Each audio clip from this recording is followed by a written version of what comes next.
we start with the Warriors and their struggles in the 2026 FIFA World Cup qualifiers continued as they fell to a 1-0 defeat to Rwanda at Orlando Stadium in Johannesburg, South Africa yesterday. Langton Nyakwenda watched the match and sent us this report. Over here at Orlando Stadium in Johannesburg, as Zimbabwe went down 1-0 to Rwanda, and they remain winless in this group's World Cup qualifying campaign. Interestingly, Zimbabwe failed to score in the last two World Cup qualifiers against Benin, against Rwanda. And yet, at some point, they appeared a team that was driving towards a good result. But in recent games, in the last 3-4 games, things have not been going on well for Michael Nees' side. And they remain in the bottom. They are eliminated from the World Cup. And a lot of questions are now being asked about some of the players that are being used by Michael Nees ahead of the AFCON finals set to be hosted in Morocco in December.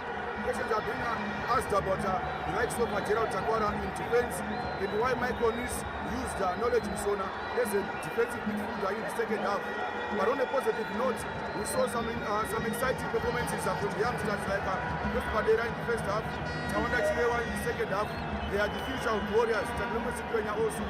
Also give credit to Scotland striker Timon Machopo. He came in, good was the defenders, he was good during the air, but in the end, the Warriors lost 1-0 against Rwanda here at Orlando Stadium in Johannesburg.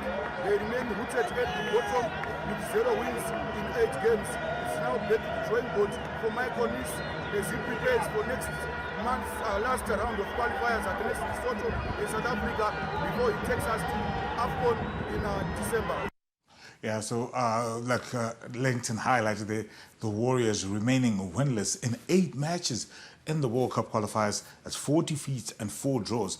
And head coach Michael Nees' overall win percentage has dropped to 15% after 2 wins in 13 matches in charge. And we've got 2 World Cup qualifiers still to play before going to the AFCON finals in Morocco in December. But however, questions remain about where the spark will come from as we try and head for the next stage of the AFCON. 5 maybe until the AFCON. We have no next game. South Africa, strong team. We must meet them again in the AFCON. The teams we are facing there are not teams which are so parking the bus. No? Definitely the opponent we are facing, Egypt, South Africa, Angola, will definitely play a little bit more open than these teams we're facing now. We must continue to work. Not, how can I say, accept that. You have to work on it. We dominated, that's a good sign. We can really dominate the game completely like in the second half, but of course the finishing, the last touch, we have to improve. When you remember when I came here, there was 2 players I recalled. It was Washington Narubi and Kama Billiard. And there's a lot of noise around Kama. But I think everybody who understands you need players, especially when the space gets tighter and tighter, who can make a difference in such situations. And we hope that everybody, not only him. Yesterday, for example, Brandon Galloway dropped out last minute. Poor man, he has so bad luck with injuries. So what must he do? Continue to work. No? Sometimes you must break this vicious circle that things go against you. And force luck, and then it will come back to you.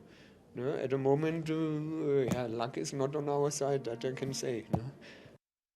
Well, Michael Nees, prior to the Rwanda game, he told us to, be realistic with our expectations. And now the narrative shifting and saying sometimes luck is just not on your side. Which is it, Michael Nees? The Couch at 9 p.m. today will be giving you more on this.